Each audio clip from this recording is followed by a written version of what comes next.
အားလုံးပဲမင်္ဂလာပါအခုဗီဒီယိုက Plaster Cracking နေရန်အကွက်ချင်းအကြောင်းကိုပြပြပေးသွားမှာဖြစ်ပါတယ်။ချောသားနေရန်ပြင်တွေမှာ Plaster Crack တွေပဲအချိန်မှစပြီးမြင်ရနိုင်မလဲဆိုတော့စေးပိုင်းအချောဝင် AFP ရဲ့နောက်2လနဲ့3လအတွင်းမှာပေါ်လာနိုင်ပါတယ်။ AFP တော့1လလောက်အတွင်းမှာတော့မပေါ်နိုင်သေးပါဘူး။မျက်နှာပြင်အတွင်းပိုင်းမှာအဆိုတန်မွာရှာတွေကျန်နေသေးတဲ့အတွက်မကွဲအပ်သေးတာဖြစ်ပါတယ်။တလားကျော်လောက်ကြာပြီးတဲ့နောက်မှာတော့ပြင်ပအပူချိန်ကြောင့်နေရန်အတွင်းပိုင်းအဆိုတက်တွေနဲလာပြီးတော့နေရန်ပြင်6သိလာတဲ့အခါမှာတော့ Plaster Crack တွေစဖြစ်လာပါတယ်။ Colon Crack, Bean Crack တွေဖြစ်ပေါ်လာခဲ့ရင်စိုးရိမ်နိုင်စရာရှိပေမဲ့အပူအေးမမျှလို့ရောတဲ့အရာတွေမတန်လို့ဖြစ်ပေါ်လာတဲ့ Plaster Crack တွေကတော့တိတ်ပြီးစိုးရိမ်စရာမရှိပါဘူး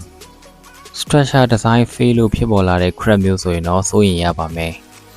Plaster Crack တွေဘာကြောင့်ဖြစ်ပေါ်လာလဲဆိုတော့အချောကင်ဖို့ဖြောဆက်တဲ့သဲအတွင်းမှာနုံတွေအမိုက်တွေရောပါနေတာတွေ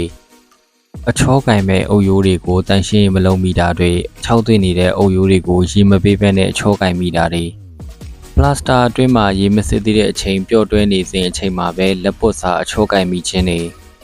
အုပ်စီရဲ့နေရာမှာ joint တွေမမိတာတွေဖောင်ဝက်အထက်သားပြောင်းချောနေမှုကြောင့်အစီတက်နေတဲ့တိုင်တွေကိုပြုံးမရိုက်ဘဲနဲ့အချောကင်မိခြင်းတွေ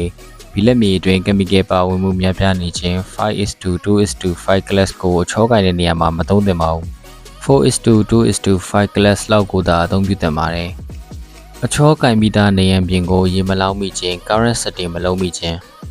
အချောကင်မိစားနေရန်အတွင်းမှာစိုးတိုင်းစားရှိနေတဲ့အချိန်ရေတက်မကုန်သေးတဲ့အချိန်မှာအပေါ်ကနေပတိရိုက်ဆေးသုံးမိခြင်းစားတဲ့အချက်တွေကြောင့်နေရန်ပြင်တွေမှာ Plaster Cracking တွေဖြစ်ပေါ်လာရပါတယ်